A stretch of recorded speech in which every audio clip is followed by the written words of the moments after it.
J'ai 2 hectares qui sont consacrés à la déshydratation. Et j'ai 1 hectare, l'année dernière 1 hectare qui a été l'histoire en silage, en silage, foin et puis en rubanage. Voilà. Après, moi, la meilleure façon de bien utiliser la luzerne, c'est la façon de la déshydrater. Parce que c'est un bouchon, c'est un produit simple d'utilisation, il y a une super valeur. Alors après, les autres formes de récolte, on a toujours un peu plus de pertes. J'ai on va dire une petite exploitation. Il y a 1 an et demi, j'avais une exploitation de 54 hectares, j'ai repris 40. Aujourd'hui, j'ai 150 animaux blonds, dont 60 vélages en Meuse-Aquitaine. Donc là, aujourd'hui, il y a eu une évolution de la structure depuis peu, donc on est un peu en rythme, on évolue gentiment. Là, je vais engraisser toutes mes femelles.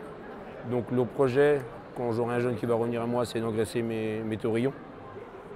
Et donc moi, la luzerne, pour engraisser mes vaches, avec la luzerne, on assure une pigmentation de la viande.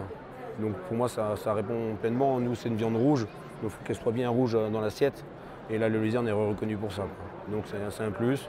Et ensuite, au niveau pour sécuriser la ration, parce qu'on a des animaux qui ne sont pas une grosse capacité d'ingestion, donc il faut surtout amener du concentré. Voilà, elle exprime pleinement son potentiel, mais il faut des fourrages de qualité, vraiment des fourrages de qualité. Et donc là, sous cette forme-là, c'est bien, parce que moi je fais aussi du maïs épi en déshydraté. Donc du coup, le maïs épi, on a eu une UF10, et c'est très bon complément avec la luzerne, qu'on est plus dans les MAT, des choses comme ça. Donc voilà, après du coup, je suis presque, on va pas dire totalement autonome chez moi, mais presque. Sachant que la France est quand même très dépendante des protéines, et la luzerne, sous cette forme-là, vraiment... me convient, quoi. Répond à mes objectifs. Sur le plan économique, j'ai un produit qui me revient à 150 €. Voilà, alors par rapport à un soja, chose comme ça, voilà, on est quand même on est en dessous, donc ouais, on est très très bien. Oui. Et puis bon, la luzerne, elle a aussi d'autres avantages pour mon exploitation.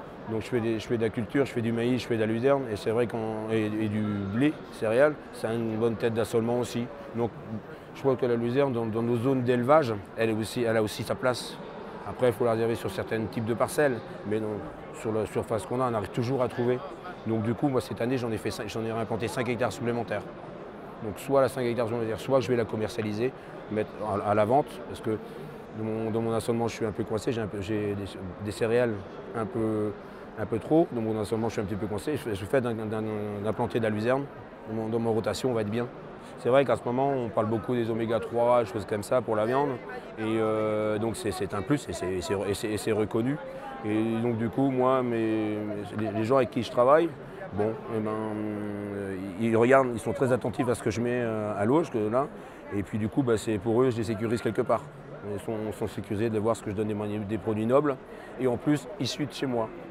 Voilà, donc c'est important aujourd'hui quand on parle de traçabilité, choses comme ça, filière courte, choses comme ça. Je produis mes aliments, je sais ce que je donne, ce sont mes aliments à moi.